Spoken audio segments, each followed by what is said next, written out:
Hello. Today I'd like to tell you a little bit more about me. I want to answer some basic questions so you know something about me. And after that, if you want to book a lesson with me, be sure to check the link in the description box. Also, subscribe for more videos from me with tips about Latin, English, and study skills. Welcome.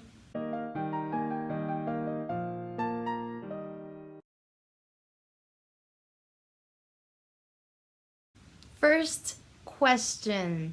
My name is Maria Johnson, and I was originally born in Russia, and then in the Caucasus, and then I was adopted at the age of 3.5. I primarily grew up in Alabama and Florida. I now live in Michigan, and I do take trips to Russia, so my location varies. My family calls me Masha, but professionally I go by Maria, so it gets really confusing actually. But there you go. Let's move on. Question number 2. My road to education was quite untraditional indeed. Starting in late elementary, I was homeschooled, and then in 9th grade, I did dual enrollment. So I was in high school and doing my first 2 years of college at the same time at a local community college, Pasco Hernando Community College, and I did that, and I absolutely loved it. I finished both high school and my AA, the first 2 years of college, in the same month at the same time. After that, I went to university, the University of South Florida, very big school, 50,000 students. I started in history, but I ended up finishing a degree in humanities and cultural studies, and I was also a participant of the Honors College. My degree was writing intensive. We basically looked at the fine arts critically, and I specifically spent most of my time looking at early medieval literature and also, of course, Latin, and reading Latin and learning Latin. I graduated summa cum laude, and I am just so grateful for the educational opportunities I had, and I certainly miss my fellow students at PCC and also USF. So it was a good experience. It really was. I suggest it to anybody who wants to do dual enrollment. I really do. Question number 3. I currently teach Latin, English, and study skills. Latin, I tend to teach absolute beginner through lower level intermediate, and then for English, I primarily help middle school students improve their reading and improve their writing skills. And for study skills, well, that's everybody. However, I find that late middle school, early high school are in the most need for some help in this area. Question number 4. How did I start tutoring and when? I started tutoring originally when I was in high school during the dual enrollment. So what I did was I actually tutored my fellow college students. I had students that were 30 years old, and I was 15. So it was quite an experience indeed. I started out as only a math tutor. I tutored basically algebra, statistics, and calculus, and I loved it. Oh my goodness, I loved it so much. And then I went to USF, and when I was at USF, I had some students occasionally, but I didn't do it full time. And after I came up to Michigan, I began to tutor full time so that I would be able to travel, and I could go from here or I could go to and from Russia as I wanted to. And that's when I became a full-time tutor, and I stopped tutoring math, and I began to only tutor English and Latin, and of course the occasional study skills student. Question number 5. What was my longest session? That's easy. My longest tutoring session was 6 hours. It was basically upper beginners Latin, and there was pizza in the middle, and it was the longest night of my life.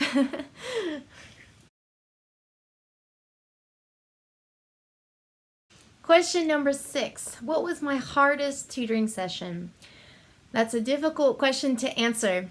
I have a really big heart for helping students to have some large barriers between what them and what they want to learn. And I've helped several students with very significant issues.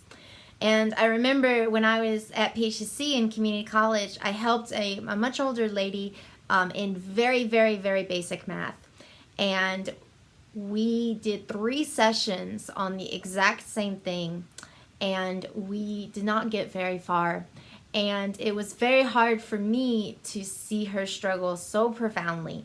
And it was also hard for me because I wanted to just have so much success and just help her so that she wouldn't suffer and she wouldn't have that going against her.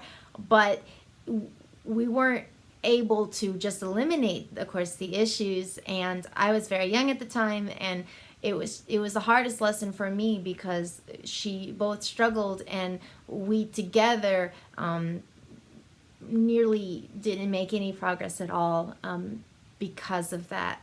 And since then, and I've helped other students that struggle a lot, it's always hard, mostly just to see them because you want them to not have any barriers at all. But of course, it's our job as teachers to do the best that we can and make sure that they know that success is not a grade letter, and success is not what other people say about you, but it's what you can achieve in yourself, and it's what basically success in what you're good at as well.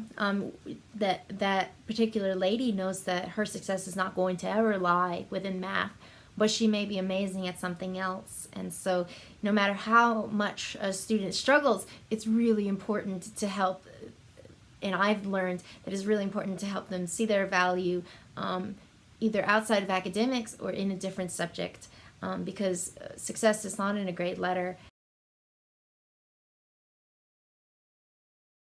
Question number 7, the easiest and most enjoyable lesson. That is an easy question and a more joyful question indeed.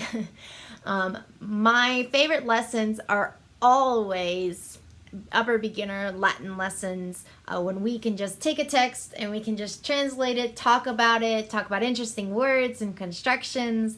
And these are always my favorite lessons because number 1, they come really naturally, and number 2, they're really enjoyable because we can share a language of grammar and a language of Latin. So always enjoyable. Question number 8. What am I looking for from my students? Now, it does make a difference whether I am their only teacher in the subject or if I'm supplementing an existing course. However, I am primarily looking for engagement. I always want them to guess and try and give me something. Even if it's the wrong answer, that's so much better than for me to be the only one talking during the session. They need to push themselves however little bit or however much and keep making progress and moving forward. This goes into the second thing. I want them to take something from the experience with me. I won't be their last experience with English or their last experience with Latin. However, every time that they do have an experience, they will be stronger and older and learn even more. So it's important that they take something from me that they can use later. So from my students, I hope that they will progress and give me information and content and good guesses, and also that they take something away from the experience with me so that they can grow as a person and grow as a student. Last question. What is my dream in life? Whew, that's a very personal question. Well, I definitely would like to continue learning Latin myself and also Russian. I would really love to use one to read the other and kind of like a parallel text. That would be amazing. And I would also love to be able to teach long term in like a full classroom, to have multiple students at one time and just feed off of their energy. And so this is my personal dream. Thank you so much for watching this. Thank you so much for spending this time with me. I'm just so excited that you wanted to get to know me a little bit more. And if you'd like to book a lesson, check the link below, and always subscribe so that you can get more videos like this. Ring the little bell so you actually get a notification when I post a new video. I look forward to meeting with you again. I always want to personally connect with you, so send a comment or an email. That'll be it for today. Thank you. Bye-bye.